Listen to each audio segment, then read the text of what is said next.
right, guys, so what we're going to do is we're going to start focusing on foreign policy issues that are leading into World War II. And for a moment, I want us to think about Japan. I'm going to lay some of this groundwork in other videos, but just think about Japan. So if we rewind in our minds to World War I, who does Japan side with? Was it with the Central Powers or the Triple Entente? It was with the Triple Entente, right? Japan was a rising imperial power. They're an island, so they want to expand the resources that they can get by going outside of themselves and getting colonies, just like the European powers. They had actually defeated one of the European powers. They defeated Russia at the beginning of the 20th century, which had made them even more of a rising power.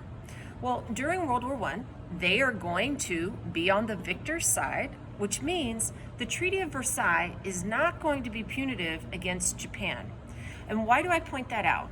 Now, the Japanese might not think that they get the spoils of war that they deserve. That is quite possible. But they're not being beaten up.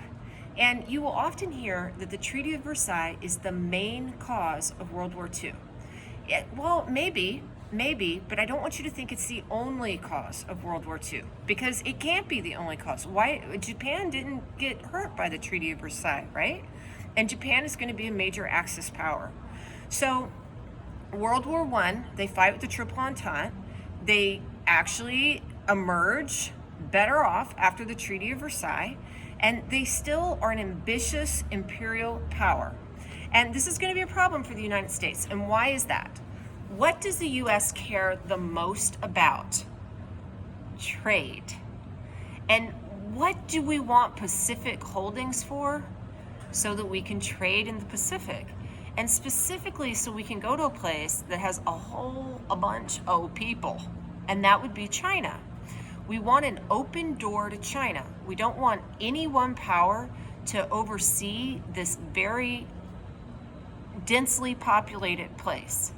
And Japan keeps knocking up against that open door like they are going to rush into it and take over the joint. So this is a problem for the United States, and we're going to see an attempt to solve it under the first Roaring Twenties president, Warren G. Harding. The Harding administration invites powers that have an interest in the Pacific to Washington for a multi-month conference, and out of that emerges some treaties, which essentially tamped down an arms race that had been ongoing in the Pacific. So what do we agree to in the Nine Nations Naval Treaty? We say, okay, we will not fortify some of our holdings as much that are in your neighborhood, Japan, because we understand you might feel as if we are being aggressive. Remember, we have the Philippines, we have Guam, these things come out of the Spanish-American War, right?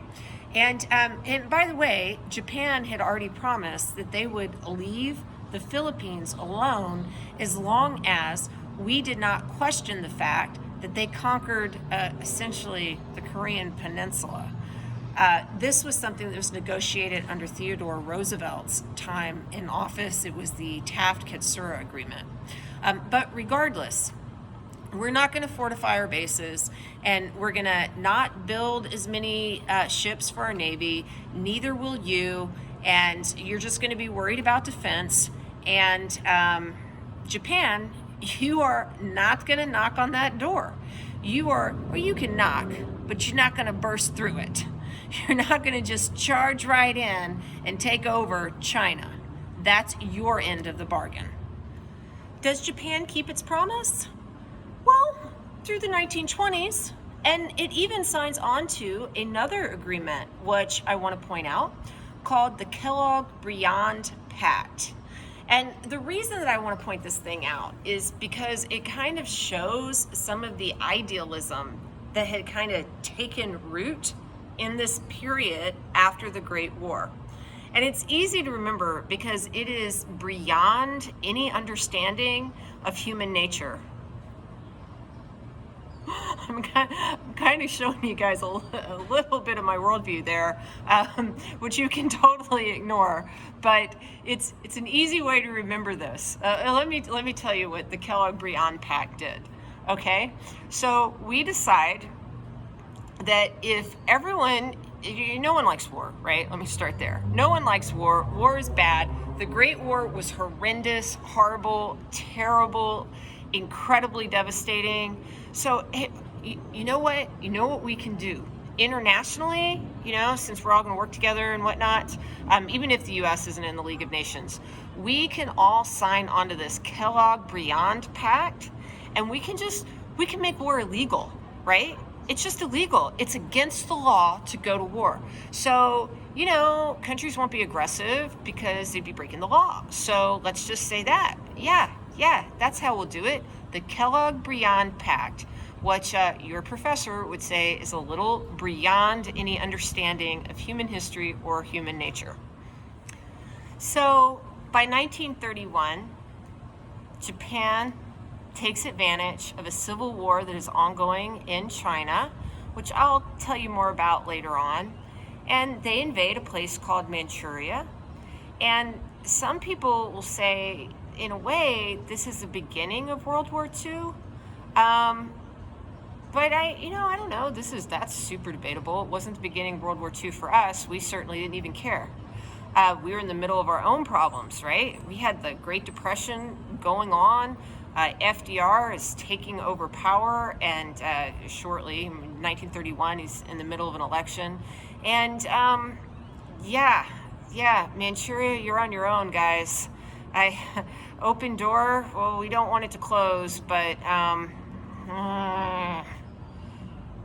so just keep in mind, Japan is an aggressive nation early on, okay?